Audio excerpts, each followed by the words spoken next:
the very first thing I'm going to do when we sort of welcome everybody is to for the the full most active participants who will be writing music.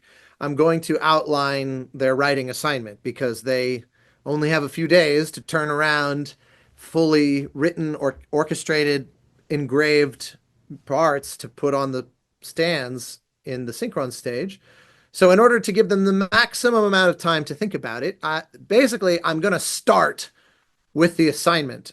And I suspect it's going to kind of resemble Sunset Boulevard, where our first shot is the dead body floating in the swimming pool, and the voice basically says, "How did I get here?" You're probably wondering why I'm floating in a swimming pool. So it's going to kind of resemble that, I suspect, because I'm going to give an assignment that might seem, pretty daunting since we haven't done any of the workshop yet. But I want the students to have the maximum amount of time to think about it and to be able to iterate on it as the week progresses. From there, I will then launch into a variation on the workshop that you saw, where I will spend the next couple days going through examples of my music and my projects with a very specific filter on interactive music design in games. It's not enough to try to write great music, and it's not enough to try to produce it well so that it sounds, it's well recorded, it's well mixed, and all that. Those are kind of bare minimums in a manner of speaking. I really want the students to think about how to write music that can dance with the user, which is something alien to film and television and concert music and theater music and opera and all those things. It's something that is unique to video games, and that is obviously the focus of my workshop. That's what makes it different from Conrad's and from the rest, where I'm just assuming a certain amount of comfort with the craft of composition, because the point is to say, now that you've got that, how can we think like a game composer, or how can we think non-linearly? So the assignment is going to be involving non-linear game music writing and recording. And I won't reveal entirely, obviously, right now the what the specs of that assignment will be, because of course I also want it to resemble like a professional situation where I'm frequently told on a Monday, "Hey, can you have a cue for us by Thursday?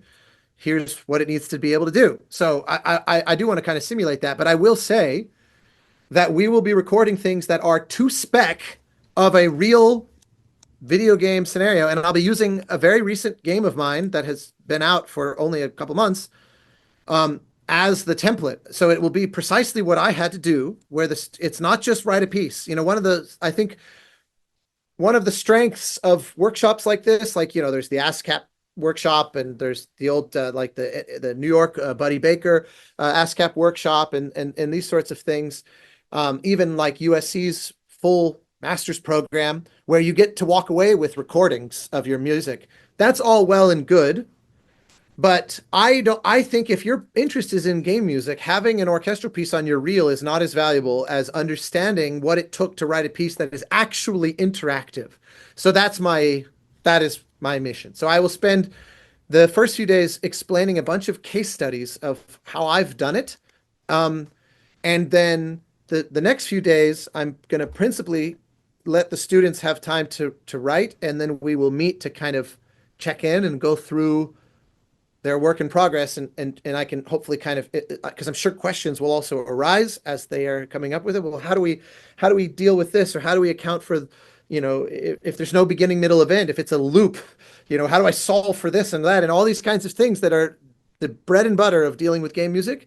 My goal is to spend the next few days really not talking about me and my work, but focusing entirely on these participants.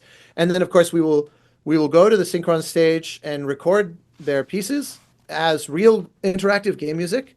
And then, again, I'm not gonna fully reveal the plan, but on the final day, rather than saying, "Okay, here's the piece, let's listen to it and discuss how we feel it went," and give the students a chance to say, "Okay, what was easy about this? What was hard about this?" I want to do all that, except we're going to play it back interactively. And so it's not hit play on a QuickTime.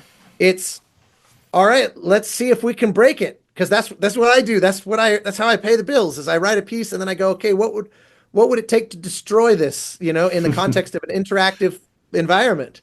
And let's see how we all did.